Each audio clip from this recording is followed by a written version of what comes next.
dengan Cikgu Suryati binti Deris, merupakan seorang guru yang berpengalaman mengenai sosial budaya.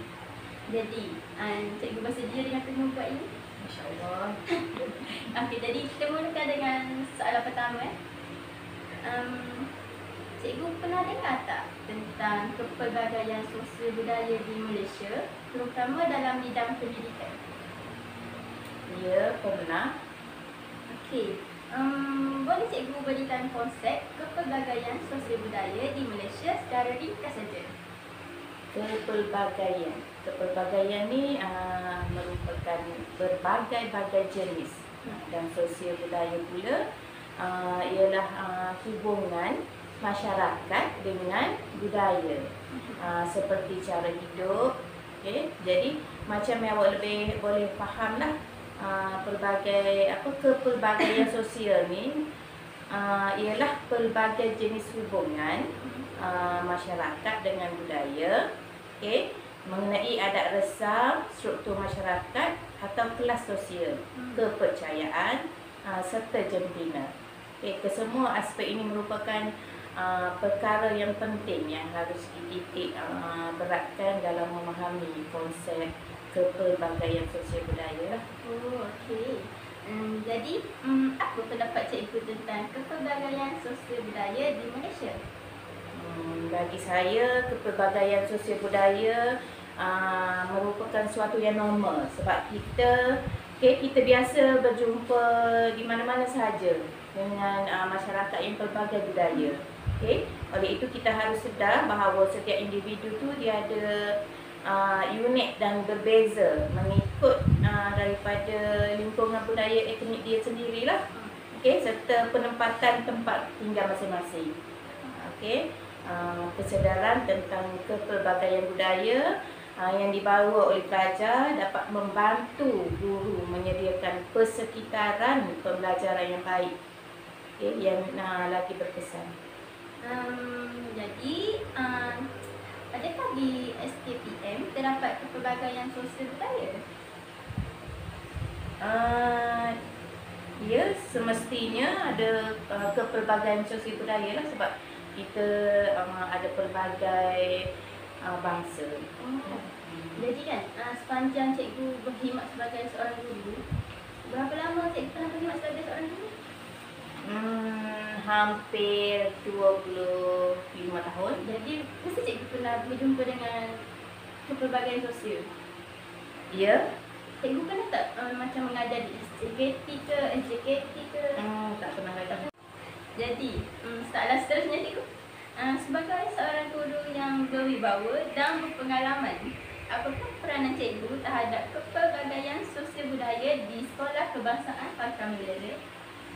Sebagai seorang guru, okay, kita kena tahulah mengambil kira faktor perbezaan antara budaya dan mempelajari budaya tersebut.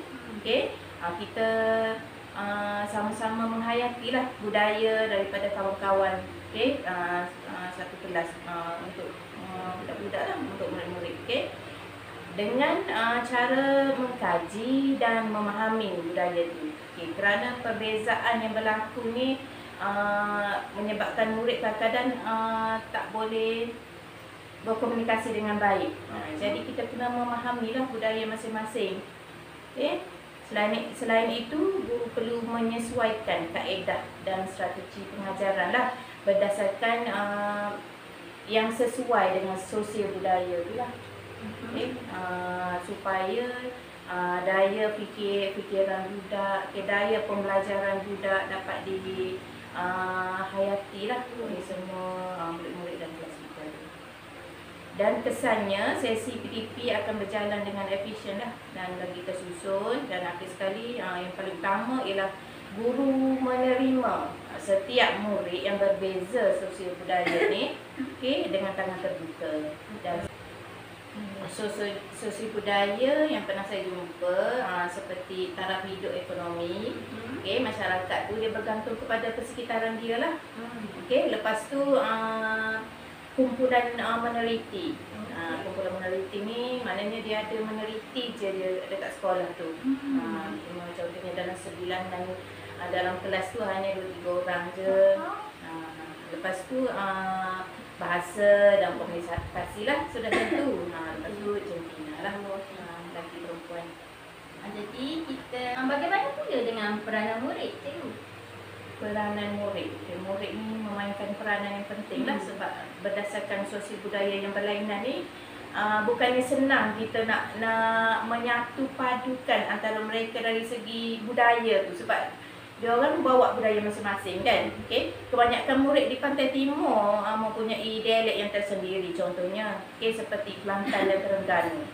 Oleh itu peranan murid di sekolah ni seharusnya mengamal dan mempraktikkan bahasa standard lah, bahasa Melayu, dan mengekalkan penggunaan dialek mengikut tempat mereka agar sama-sama memahami dialek tersendiri lah. Selain itu murid juga perlu menerima murid yang lain budaya agar mereka tidak berasa tersisih dan malas ke sekolah. Benda yang patut kita hindari lah. Jadi adakah pentadbiran sekolah turut memainkan peranan terhadap konsep sosial budaya ini, cikgu? Pentadbiran sekolah ni merupakan suatu yang penting lah untuk memainkan peranan terhadap konsep budaya ni. Contohnya sekolah yang terletak di bandar, kebanyakannya disertai oleh pelbagai latar belakang sosial budaya. Ada sosial dari segi ekonomi dia, dari segi keluarga dia, kelas sosial dan etnik. Sekolah-sekolah di luar bandar dan pendalaman biasanya merangkumi 1 atau 2 kaum etnik yang mempunyai taraf sosial yang rendah. Kalau kita bandingkan dengan sekolah di bandar, memang berbeza lah. Jadi peranan pentadbir tu untuk mengadakan ataupun membuat konsep berasaskan sekolah itu penting. Jadi apakah kesan sosial budaya terhadap kurikulum, masyarakat dan budaya? Antara implikasi kurikulum tersirat ialah murid dapat belajar dalam keadaan ceria dan seronok.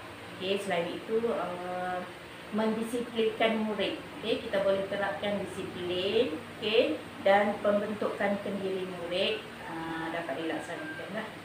Kesan yang terakhir, membangunkan pencapaian murid dalam mengurangkan tingkah laku negatif. Jadi soalan seterusnya, cikgu, adakah lokaliti sekolah menjadikan salah satu halangan untuk mewujudkan suasana sekolah yang menghargai sosial budaya? Bagi saya tidaklah, dan semestinya tidak. Lokaliti tu tidak memainkan peranan apa-apa mengenai sosial budaya, sebabnya di sekolah kita boleh terapkan budaya masing-masing, boleh mengamalkan nilai-nilai murni yang terdapat dalam sosial budaya. Jadi guru ni merupakan orang yang paling berpengaruh lah di sekolah, yang menjadi ejen penyebar untuk mewujudkan sekolah yang mesra budaya. Jadi soalan seterusnya, penggubalan KSSR mengambil kira kepentingan kepelbagaian sosial budaya kerana penggubalan KSSR juga berpandukan pada falsafah pendidikan kebangsaan. Apakah wajaran penggubalan dengan mengambil kira aspek perpaduan? Elemen perpaduan ni adalah wajar disertakan kerana di Malaysia kita mempunyai pelbagai bangsa. Jadi integrasi sosial bukan sahaja dapat menjamin kemajuan negara, namun memberi impak yang besar dalam dunia pendidikan. Sekiranya perpaduan ini dihayati oleh murid-murid, sekolah mesra budaya dapat diwujudkan. InsyaAllah. Okey, cikgu, kita dah sampai ke puncak. Jadi sebagai rumusan, apakah kepentingan dalam memahami konsep kepelbagaian sosial budaya? Kepentingan dalam memahami konsep kepelbagaian sosial budaya ini termasuklah menambahkan pengetahuan tentang budaya lain, tentang budaya kawan kita bagi murid lah. Okey, selain itu dia dapat mewujudkan suasana bilik darjah yang kondusif, okey, yang harmoni, dan akhir sekali dapat membina hubungan dan interaksi lah antara pelbagai kaum dalam bilik darjah.